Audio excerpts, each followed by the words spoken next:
Hello and welcome to Tank and AFV News. My name's Tom, your host, and today I'm going to be talking about a book. So not an unusual thing here on this site, me talking about books. This book, though, is a little different than most.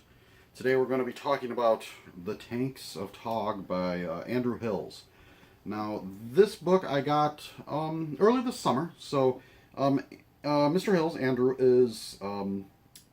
he is originally from the UK, lives in the United States now with his family. And I've known him just through the internet for a while, just through some of the online forums that I participate in. And in the past, he's actually been very generous helping me out with some, sharing some sort of harder to find books and whatnot. So, I certainly appreciate things like that he's done in the past. And then this summer, he was driving through my neck of the woods with his family on vacation. And he contacted me for it. And he said, hey, you want to meet up somewhere? I'll give you a copy of the book. And I said, that'd be fantastic.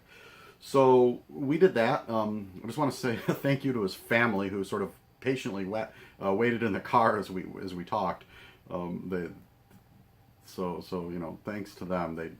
His little girls didn't look very pleased sitting in the car and waiting. But we had a very interesting talk, and he gave me a copy of his book. So this is a self-published book.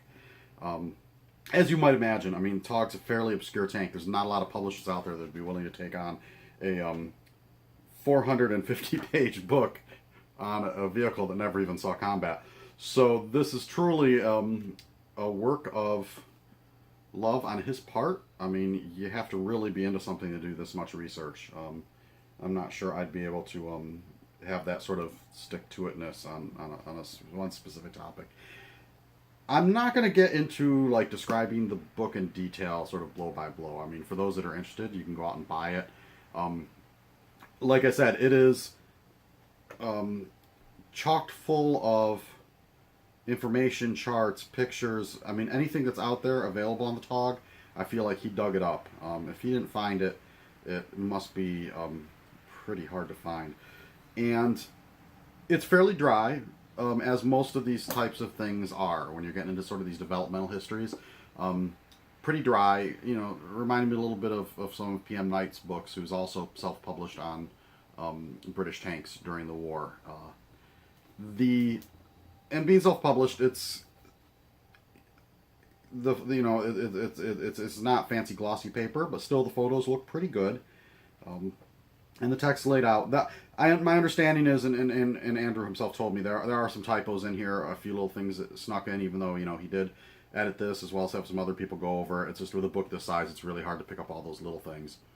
So, just a forewarning that there are, like I said, with something especially with self-published stuff, sometimes those little things creep in. But for anyone interested in the story of this really unusual tank, and I shouldn't say tank, it's really a bunch of tanks, as there was several different prototypes. The TOG 1 and the TOG 2 are quite different vehicles. It's definitely worth having. Another thing with self-publishing, it's not a super cheap book. But I guarantee this thing, once you have it, the prices are never going to go down.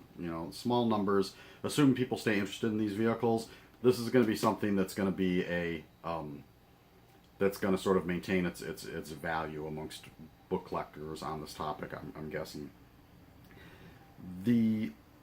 His view of the TOG is much more positive than what's generally depicted in most sources. Usually the TOG is considered almost sort of a joke. This sort of throwback to the First World War in terms of concept. His take on it is that it actually, especially the TOG 2, had some potential. Certainly it was one of the only British designs in that period that allowed for a powerful gun to be in place. It's a truly unique design. Without going into all the details, this vehicle is just so different than everything else that's being made in the period on a number of different technical features. It is a very interesting vehicle. So, again, for those that are interested in the minutiae of the TOG, or if you're really interested in the history of Sir Albert Stern, who was sort of the head of the old gang, which is what TOG stands for, and his role in British tank design during this period, it is an interesting read. So, again, I want to thank Andrew for this copy. It is very much appreciated, and for just being in general a friend of the site, helping me out with some other stuff. And yeah, so everyone should go out and support the work he's doing and buy this book. All right, thank you much. We'll put a link to this, where people can go to buy this, in the comment section, and we will see you on the next one.